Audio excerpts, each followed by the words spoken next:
നമ്മളിന്ന് നോക്കുന്നത് ഇൻഷുറൻസ് റിന്യൂവലിനെ കുറിച്ചാണ്.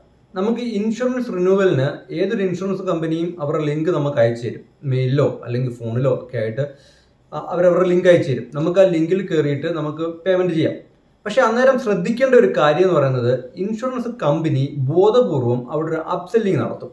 അതായത് 5 ലക്ഷം രൂപയുടെ പോളിസിയാണ് നിങ്ങൾ എടുത്തിരുന്നതെങ്കിൽ റിന്യൂവൽ ടൈമിൽ നിങ്ങൾക്ക് വരുന്ന ലിങ്കിൽ നിങ്ങൾ തുറന്നു നോക്കുമ്പോൾ അതൊരു 10 ലക്ഷം രൂപയുടെ പോളിസി ആയിട്ടത് കാണിക്കും. നമുക്ക് ആവശ്യം ഉണ്ടെങ്കിൽ അത് സെലക്ട് ചെയ്താൽ മതി, അല്ലെങ്കിൽ അത് ഡിലീറ്റ് ചെയ്യാം. പക്ഷെ സാധാരണഗതിയിൽ ആൾക്കാർ ശ്രദ്ധിക്കാറില്ല.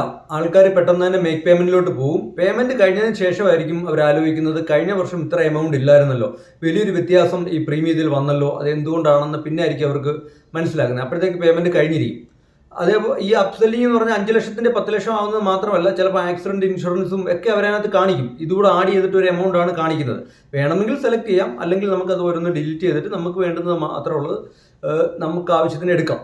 അപ്പോൾ മനസ്സിലാക്കുക, നമ്മൾ ലിങ്ക് വഴി പേയ്മെന്റ് ചെയ്യുമ്പം ഇങ്ങനൊരു അപകടം ഉണ്ട് എന്നുള്ളത് നമ്മൾ മനസ്സിലാക്കുക. നമ്മൾ നോക്കിയതിന് ശേഷം മാത്രം വ്യക്തമായിട്ട് അത് വായിച്ചു നോക്കുക, എമൗണ്ട് നോക്കുക, അതിന് എന്തെങ്കിലും സംശയം ഉണ്ടെങ്കിൽ ഏജന്റുമായിട്ട് സംസാരിക്കുക, അതിനുശേഷം മാത്രം പേയ്മെന്റിലോട്ട് പോവാം.